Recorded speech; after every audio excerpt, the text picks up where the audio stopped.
الذین آمنوا اتقوا اللہ وکونوا مع الصادقین۔ بہت پیاری ہے، کیا تشریح کریں، فرمایا اے ایمان والو اگر واقعی تم مومن اللہ رسول کو مانتے ہو اور یہ یقین رکھتے ہو کہ مرنے کے بعد ایک دنیا آنے والی ہے، وہاں جنت بھی ہے اور دوزخ بھی ہے، اور رسول علیہ الصلوۃ والسلام سچے ہیں، جو کہہ رہے ہیں ٹھیک ہے، تو دو چیزوں کی فکر کر لو۔ اپنے اندر سے یہ خرابیاں دور کرنی ہیں، اپنی اصلاح کرنی ہے، اپنی تربیت چاہتے ہو، ایک اتقوا اللہ، اللہ سے ڈر جاؤ، اور دوسرا وکونوا مع الصادقین، صادق لوگوں کے ساتھ رہا کرو، سچے جو نا نیک، ان کے ساتھ اٹھا بیٹھا کرو۔ یہ دو شیئیں ہیں جو بچائیں گی تمہیں، تمہاری حفاظت کے لیے یہ دونوں لازمی ہیں، ان میں سے ایک بھی نہ ہوگی تو کام ہو جائے خراب۔ اور کمال یہ ہے کہ ایک اندر کی چیز ہے، داخل میں حفاظت کا سامان، کہ اندر سے انسان کو شیطانی حملوں سے بچائے، وہ تو اللہ کا خوف۔ قرآن مجید کی بلاغت کا کون احاطہ کر سکتا؟ اسی لیے تو کہا گیا کہ جنات بھی اور انسان مل کر بھی اس جیسی ایک ایت نہیں لا سکتے۔ ایمان والو اندر تو باطن میں تو خوف خدا پیدا کرو، ہر لمحہ یہ یقین اور ایمان ہو کہ اللہ دیکھ رہا ہے اور اللہ کو حساب دینا، یہ اپنے اندر پیدا کرو۔ اور کئی نیک لوگوں نے اتقوا اللہ کا ترجمہ کیا کہ اللہ کو وقایا بنا دو، اللہ سے ڈرو نہیں، اللہ کو اپنے لیے پناہ بنا لو۔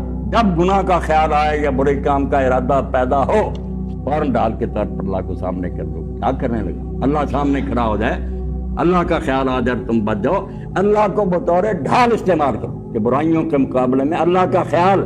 اور اللہ پاک فرماتا والذین اتقوا اذا مسهم طائف من الشیطان ذکروا فاذا هم مبصرون، جو اللہ سے ڈرنے والے لوگ ہیں، اگر کبھی شیطان انہیں چھو جاتا، انسان کوئی خیر غلط پیدا ہوتا ذہن میں، اسی وقت وہ اللہ کو یاد کرتے ہیں اور ان کی آنکھیں کھل جاتی ہیں۔ کیا کرنے لگے؟ اللہ تو دیکھ رہا، اور اللہ کا خیال، اللہ کا خوف، راس الحکمت مخافت اللہ۔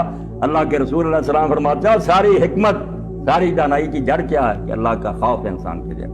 جب یہ بات دل میں بیٹھ جائے کہ محاسبہ ہونا ہے، ایک ایک بات کا جواب اللہ کی عدالت میں دینا ہے، اور محاسب ہوا جس کے بارے میں شیخ الجیلانی رحمۃ اللہ علیہ فرماتے ہیں، شیخ عبد القادر، کہ یاد رکھ اس بازار میں کھوٹا سکہ نہیں چلے گا، وہ سراب باریک بین ہے، اس کو فریب نہیں دے سکتا کہ جعلی سکہ چل گیا، اس سے زیادہ کون پرکھنے والا؟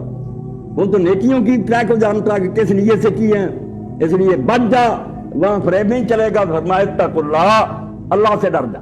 تو اللہ کا خوف، فرمایا سب سے پہلے تو اپنے اندر ایک سامان پیدا کرو کہ ہر وقت یہ دھیان میں رکھو کہ اللہ دے، اللہ کو حساب دینا۔ اور نیک لوگوں نے بڑی اچھی تفسیر کی کہ تقویٰ کے کئی لوگوں نے مفہوم بیان کے، بات تو ایک ہی ہوتی ہے، انداز مختلف ہوتے ہیں نا۔ تو ایک اللہ کے بندے کہتے ہیں تقویٰ کیا ہے؟ یہ جو بار بار آتا ہے اللہ سے ڈرو اور تقویٰ اختیار کرو، متقی بنو، خلاصہ یہ ہے اللہ یراک حیث نہاک، جہاں سے اللہ تعالیٰ نے روکا ہے وہاں اللہ تعالیٰ تجھے نہ دیکھے، جن جن چیزوں سے اللہ نے روکا ہے وہاں نہ تو نظر آئے، وَأَلَّا يَفْقِدَكَ حَيْثُ أَمَرَكَ، اور جہاں تجھے حکم دیا ہے وہاں تجھے گم نہ پائے۔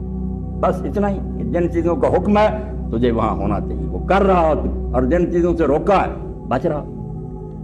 تو فرمایا کہ پہلی بات تو اہل ایمان یہ ہے کہ اپنی خامیاں دور کرنی ہیں، اور اپنے اندر سے یہ برائیاں جو ہیں ان کا ازالہ تم چاہتے ہو اور اچھے بننا چاہتے ہو کہ جنت ملے، تو اس کا طریقہ یہ ہے کہ ایک خوف خدا پیدا کرو اندر، اور باہر کیا کرو؟